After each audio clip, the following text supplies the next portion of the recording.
Ladies and gentlemen, today, I want to share a truth that few talk about, but everyone needs to hear. Power doesn't always come from noise. True power comes from silence, from strategy, from knowing when to act and when to wait. Victory is not always about direct confrontation. Sometimes the best way to take down your enemies is without them ever realizing it. The greatest battles we face in life aren't fought with our fists.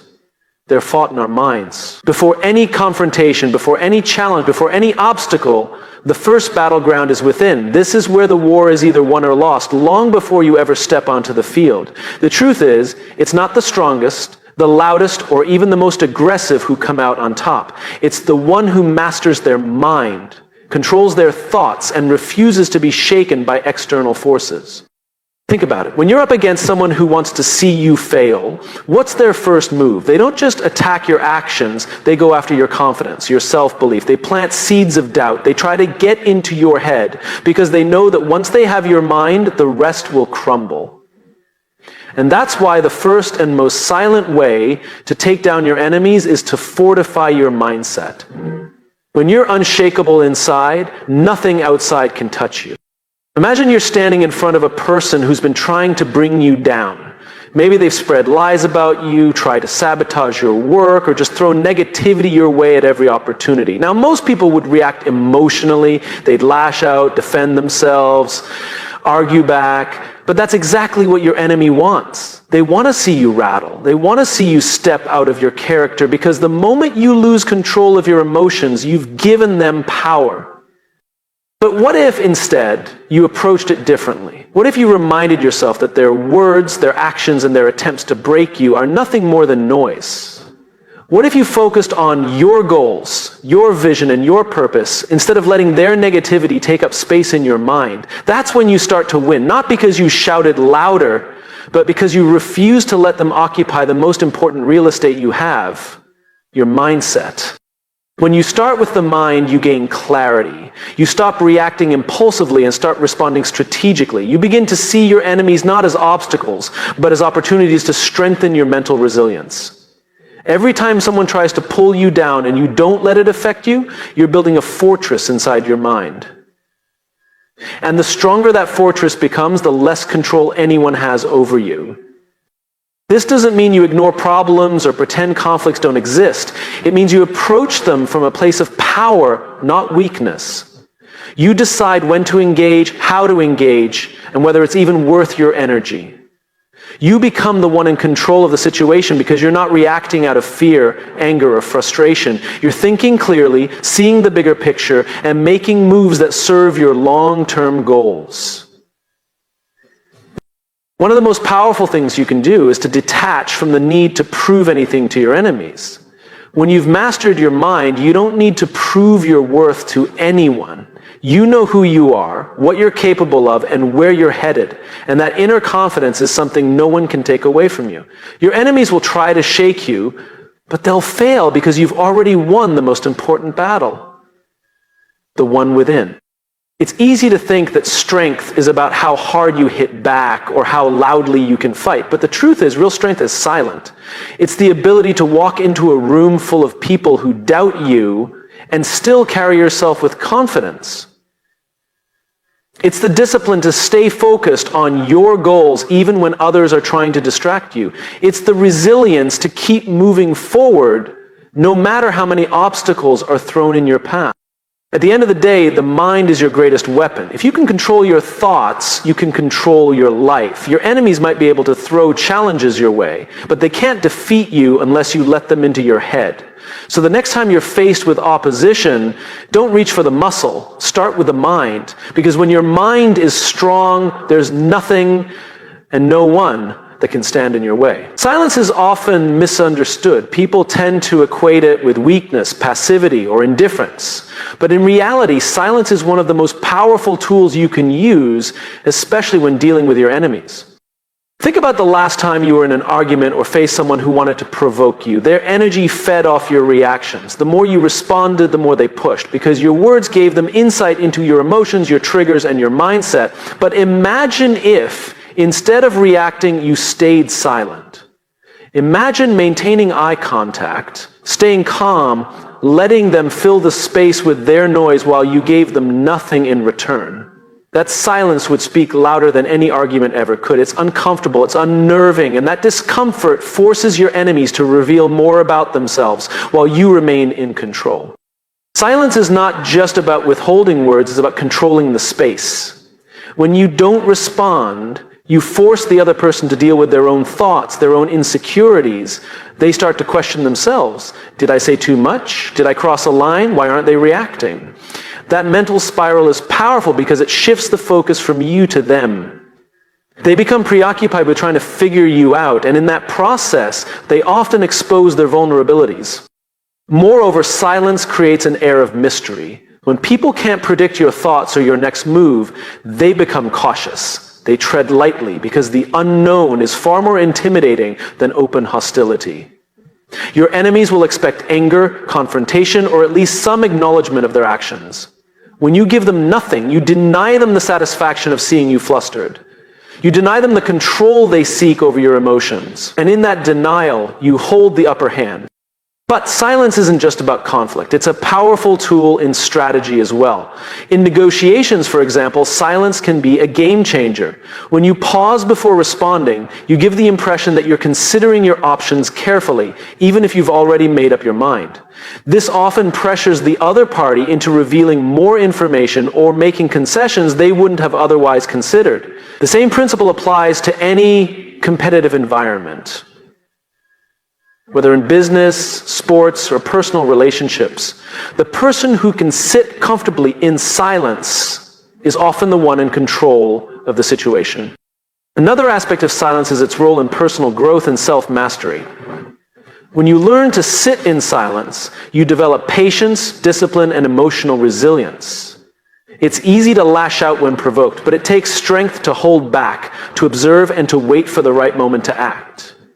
This self-betrayal doesn't just protect you from making rash decisions, it also allows you to see situations more clearly. In silence, you can analyze the bigger picture, understand motivations, and plan your next move with precision. There's also a profound dignity in silence.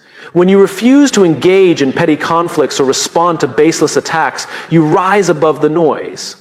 You show that you are not easily swayed by external forces, that you operate on a level that your enemies can't reach. This quiet confidence can be more intimidating than any aggressive confrontation. People respect those who don't feel the need to constantly defend themselves, because it shows a level of self-assurance that words can't convey. However, using silence effectively doesn't mean avoiding conflict altogether. It means choosing your battles wisely and knowing when to speak and when to hold back. Silence is most powerful when it's intentional, when it's used as a strategic pause rather than an escape. It's about knowing that sometimes saying nothing is the loudest statement you can make. It becomes a shield that protects you and a sword that disarms those who try to bring you down. There's a saying that success is the best revenge, and it holds more truth than most people realize. When someone wrongs you, disrespects you, or underestimates you, the natural impulse is to strike back, to prove them wrong with words or actions driven by anger. But here's the thing. Anger is temporary, and reactions are fleeting. What really lasts, what really stings, is when you rise above it all and achieve a level of success they can't ignore. Because nothing unsettles your enemies more than watching you thrive in spite of their efforts to bring you down. When people try to sabotage you, belittle you, or doubt you, what they're really hoping for is a reaction. They want to see you stumble. They want to know they've gotten under your skin. They feed off your frustration and setbacks because it validates their own insecurities. But when you don't give them that satisfaction, when you focus on your growth and continue to rise, you take away their power. You show them that their efforts were not just unsuccessful, they were irrelevant. Success speaks volumes without you ever having to say a word. Imagine the person who doubted you seeing your accomplishments plastered on a billboard, reading about your achievements in a magazine, or hearing your name mentioned in rooms they can't even enter.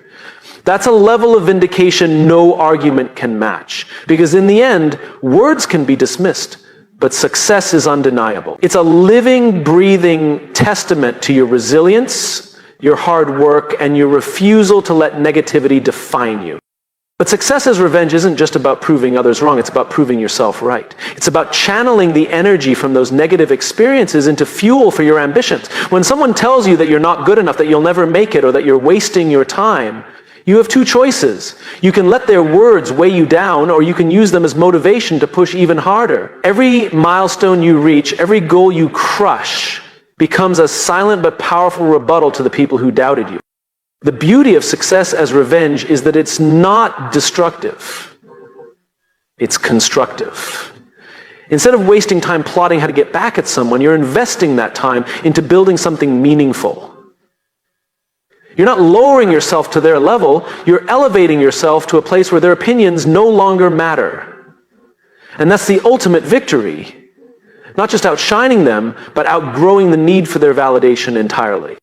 Success also changes the narrative. When you achieve something significant, people can't help but take notice. The same individuals who once dismissed you will have to acknowledge your accomplishments, even if they do so begrudgingly. Some may even try to align themselves with you, hoping to share in the glow of your achievements. That's when you know you've truly won, not just because you succeeded, but because you've shifted the dynamic entirely. They're no longer in a position to criticize. They're now in a position where they have to respect what you've built. But here's the most important part. Success as revenge isn't about staying bitter or holding on to grudges. It's about letting go of the negativity and focusing on what truly matters: your growth, your happiness, and your purpose. When you're driven by the desire to succeed for yourself, rather than just to spite others, that's when you find true fulfillment. The revenge becomes secondary to the pride you feel in your own journey. Success isn't just about material achievements or public recognition, it's about personal victories too. It's about overcoming obstacles, breaking through limitations, and becoming the best version of yourself.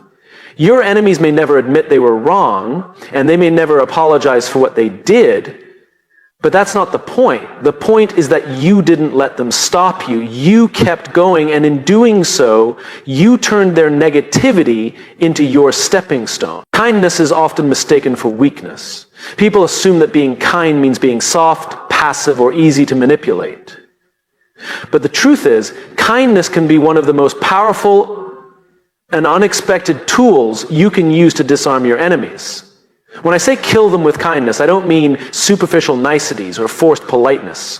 I mean using genuine, strategic kindness as a way to take control, flip the script, and leave your enemies powerless. It's about turning the very thing they expect the least into the weapon that leaves them confused, off-balanced, and ultimately defeated.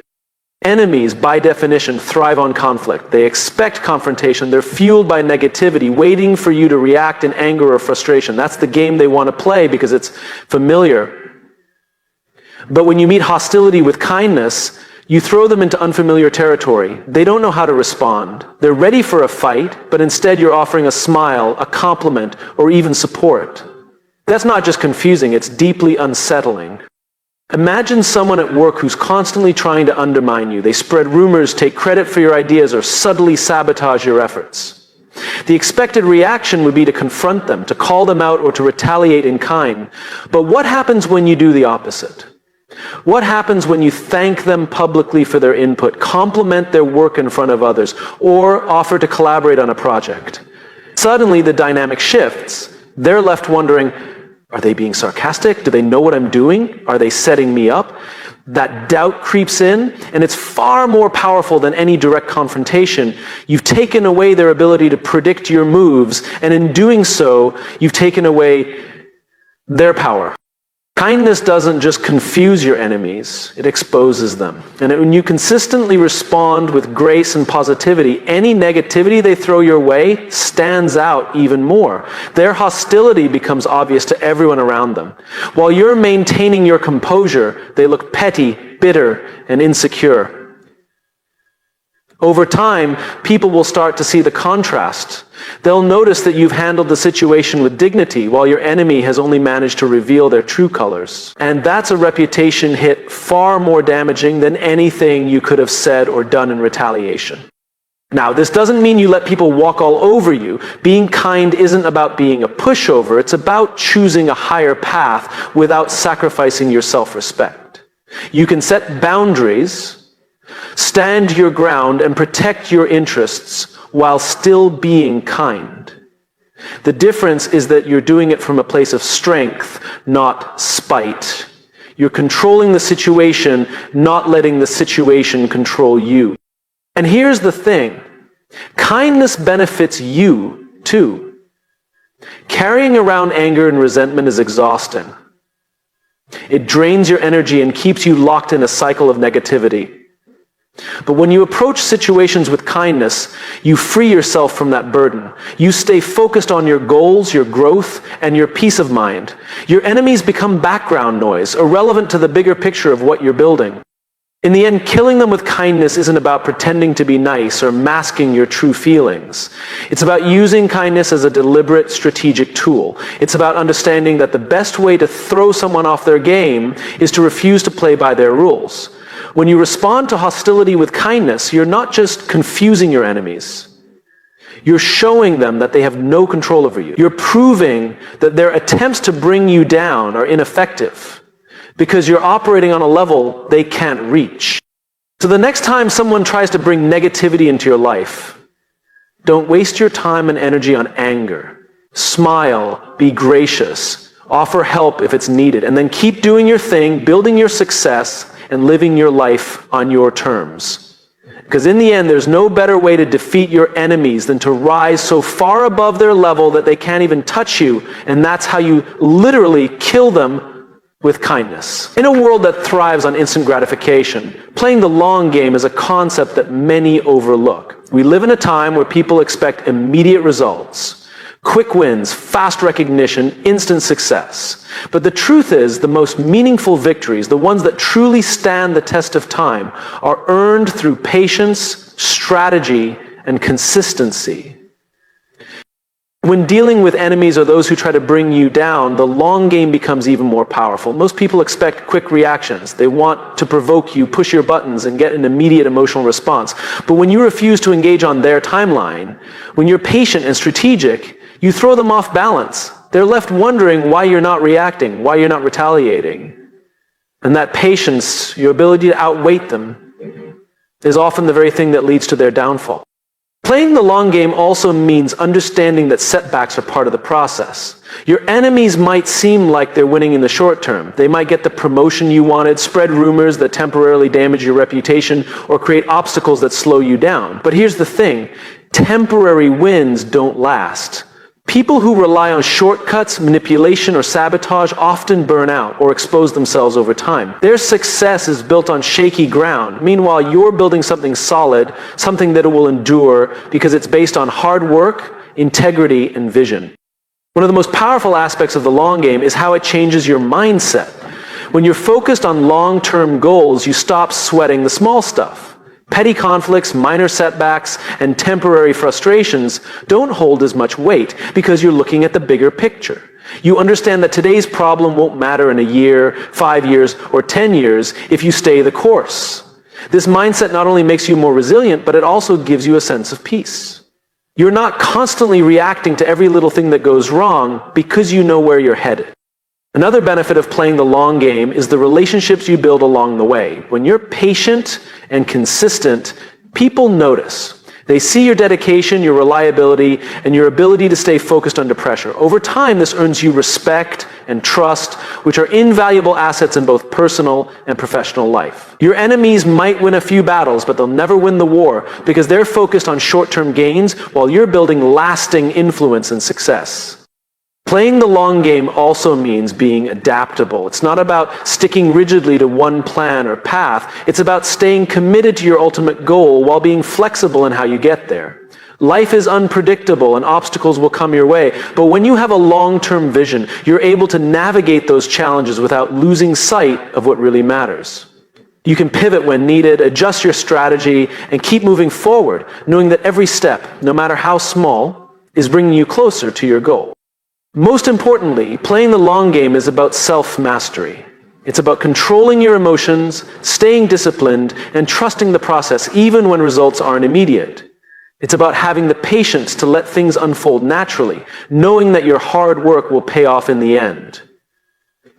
Your enemies might try to rush you, provoke you, or distract you, but when you're committed to the long game, none of that matters. You're not competing with them, you're competing with yourself, and that's a battle you're destined to win. So the next time you're tempted to react impulsively, to chase a quick win, or to get caught up in the moment, remember this. True success isn't about what happens today. It's about where you'll be tomorrow, next year, and 10 years from now. Stay patient, stay focused, and keep playing the long game. Because in the end, the person who outlasts the noise, the distractions, and the setbacks is the one who truly wins. Sometimes the best way to defeat your enemies is to do nothing at all. Let them destroy themselves. It might sound passive, but in reality, it's one of the most strategic and powerful moves you can make. People who are driven by malice, jealousy, or deceit often create their own downfall. Their negative energy, toxic behavior, and short-sighted tactics eventually catch up with them. All you have to do is step back, stay focused on your path, and watch as they unravel under the weight of their own actions. When someone is out to get you, whether it's a coworker trying to sabotage your projects, a competitor spreading lies, or even a so-called friend turning against you, the natural instinct is to fight back, to defend yourself, to expose them, to retaliate. But here's the thing. Reacting emotionally plays right into their hands. It pulls you into their drama, drains your energy, and distracts you from your goals. Worse, it puts you on the same level as them. Instead of elevating yourself, you get caught in a cycle of negativity that can cloud your judgment and damage your reputation. But when you choose not to engage, something interesting happens. You deprive them of the conflict they crave. They're expecting you to react, to lash out, to fight back, because that's how they thrive, by feeding off the chaos they create. But when you refuse to give them that satisfaction, they're left floundering. They're stuck with their own negativity, and without anyone to direct it toward, it starts to consume them from the inside out. People driven by malicious intent often lack the self-awareness to see how their behavior is affecting them. They're so focused on trying to bring others down that they don't realize they're digging their own grave. Their toxic actions isolate them from others, erode trust, and eventually expose them for who they really are. Over time, their lies catch up with them, their manipulations become obvious, and the bridges they've burned leave them stranded. You don't have to lift a finger, they'll do all the work for you. Think about it like this. A person who constantly gossips and spreads rumors may feel powerful in the short term. They might even succeed in turning some people against you, but eventually those same people will start to question the gossiper's motives. If they're willing to talk behind your back, what's stopping them from doing the same to others? Trust is fragile, and once it's broken, it's hard to rebuild. The very tactics they use to harm you will eventually backfire, leaving them isolated and exposed. Letting your enemies destroy themselves also frees you to focus on what really matters: your own growth, success, and happiness. When you're not bogged down by their negativity, you have more energy to invest in your goals. You can channel your time and effort into building something meaningful, something that outshines any attempt to bring you down. And as you continue to rise, their efforts will seem smaller and more insignificant. The contrast between your success and their self-destruction will become impossible to ignore. There's also a certain elegance in this approach. By refusing to engage in petty conflicts, you demonstrate a level of maturity and self-control that commands respect. People notice when you handle adversity with grace. They see that you're not easily rattled, that you don't stoop to the level of those trying to harm you. This not only strengthens your reputation, but also attracts allies who admire your integrity. While your enemies are busy tearing themselves apart, you're building relationships, opportunities, and a legacy that speaks for itself.